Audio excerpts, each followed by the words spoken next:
আসসালামু আলাইকুম রহমতুল্লাহি বারাকাতু। সম্মানিত ফেসবুক ফ্রেন্ড, আশা করি সবাই ভালো আছেন। শুভ সকাল। তো আজকে আপনাদের আমি এমন কিছু প্রাকৃতিক যে মধু আহরণ করা হয়, এই যে চাষিরা তাদের সেই বাক্স দিয়ে এখানে পেতে রাখছে। সাইডে শস্য ফুল, শীতের এই মৌসুমে শস্য থেকে শস্যর যে মধু আহরণ করে সেই পদ্ধতিতে এখানে অনেকগুলো বাক্স এখানে পাতা হয়েছে। এখান থেকে মধুর মাছি সংগ্রহ করে এনে এখানেই তারা সংগ্রহস্থান বাক্সতে মধুর মাছি আনা নেওয়া করে। তো দুঃখজনক একটি ঘটনা আজকে ঘটে গেল। তো আমি সচরাচর ভিডিও করি না, তো এই ভিডিওটা না করে পারলাম না। মানুষ কতটা নিষ্ঠুর এবং প্রতিহিংসার শিকার হলে এ ধরনের কাজ করতে পারে, তো আপনাদেরকে না দেখালে বুঝবেন না, আপনারা দেখলে বুঝবেন। দেখেন, একজন মানুষ তার ক্ষতি কত দূর পর্যন্ত করার চিন্তা ভাবনা থাকে। প্রত্যেকটি বাক্সর মাছি তারা মধু সংগ্রহ করে আনে, কিন্তু তাদের সেই সংগ্রহ করার কারণে তাদের আজকে জীবন দিতে হলো। তারা প্রায় মাছি মৃত।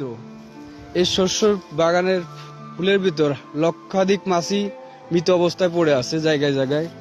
এবং বাক্সর ভিতরে আপনারা দেখেন একটি বাক্সর ভিতরে কি পরিমাণ মাছি তারা হত্যা করেছে। এই জমির মালিক ইসমাইল ব্যাপারী নাম করে উনি এখানে কীটনাশক প্রয়োগ করার কারণে এই মাছি মধু সংগ্রহ করার লক্ষ্যে যাওয়ার পরে সেই বিষ খাওয়ার কারণে এই মাছিগুলো মারা গেছে। তো এই মধু চাষী শরীফুল ইসলাম আমার সম্পর্কে সে বর্ণায় হয়। তো আমি গতকাল এই ঘটনা আসার সময় পাইনি, তো আমি আজকে আসলাম। এসে নিজেই সরজমিনে এবং নিজের চোখেই বিষয়টা দেখে আসলে স্থির থাকতে পারলাম না। মানুষ প্রতিহিংসার শিকার হলে এ ধরনের কাজ কীভাবে করে? হয়তো তার জমি থাকতে পারে, শস্য বনে কীটনাশক দেবেন, কিন্তু এই চাষিকে অবশ্যই সতর্ক করে জানানো দরকার ছিল যে আমরা এখানে বিষ দেবো, আপনার মাছে আপনি গুছিয়ে রাখেন। হয়তো উনি এই ব্যবস্থা নিত, কিন্তু উনি সেটা না করেই বলছে ভিটামিন দিচ্ছি, এ ধরনের একটি কথা বলে। তো কিছুক্ষণের ভিতরে সেটা জানার পর আমার সেই ভাবনায় যে আপনি এখানে কি দিচ্ছেন বলে ভিটামিন কিছু হবে না, কিন্তু যখন বিষ প্রয়োগ করা হলো তখনই এই মাছিগুলো মরতে শুরু করলো। তো আপনাদেরকে আমি জানাই, প্রাণী সম্পদ অধিদপ্তর যারা মধু মাগুরা জেলা সমিতি আছেন তারা এই বিষয়টা দেখবেন। জেলা প্রশাসকের দৃষ্টি আকর্ষণ করছি। তো ঘটনা কি, আমি আমার সেই ভাইয়ের সাথে কথা বলি, আপনারা লাইনে থাকেন।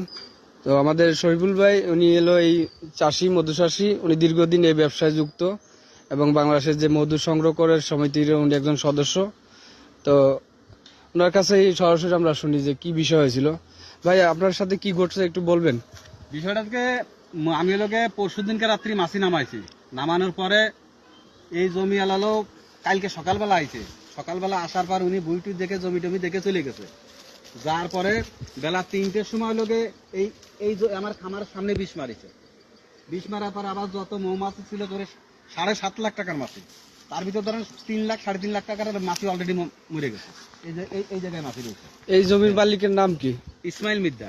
এই দেখেন মাছি, দেখেন কিভাবে সব মাছি, মানে প্রতি বক্সে এই পরিমাণ মাছি মারা গেছে। জমি তো মরিছে। দেখেন কতটা প্রতিহিংসা শিকার হলে মানুষ এই নিষ্ঠুরতম কাজ করে। তো আমি মাগুরা জেলা প্রশাসকের দৃষ্টি আকর্ষণ করব, আপনারা এর উপযুক্ত ব্যবস্থা নেবেন।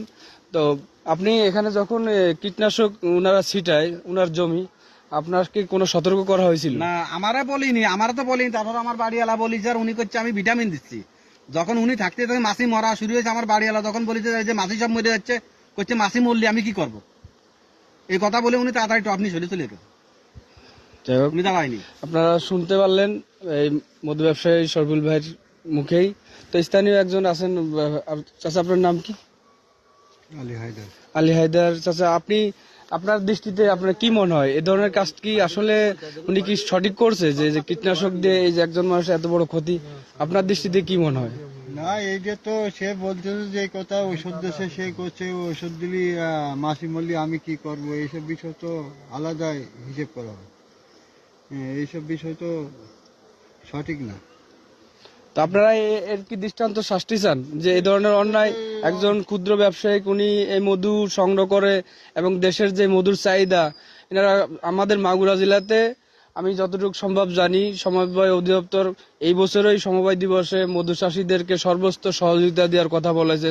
জায়গায় জায়গায় হয়রানি করে দেশের চাহিদা মিটে এবং আন্তর্জাতিক পর্যায়ে রপ্তানি করার সিদ্ধান্ত নেয়। যদি এরকম মাছি মেরে ফেলা হয়, কীটনাশক দিয়ে সতর্ক না করা হয়, তো ভবিষ্যতে এই শিল্প ধ্বংসের মুখে হয়ে যাবে। এটা কি আমাদের কি ভালো দিক না খারাপ দিক?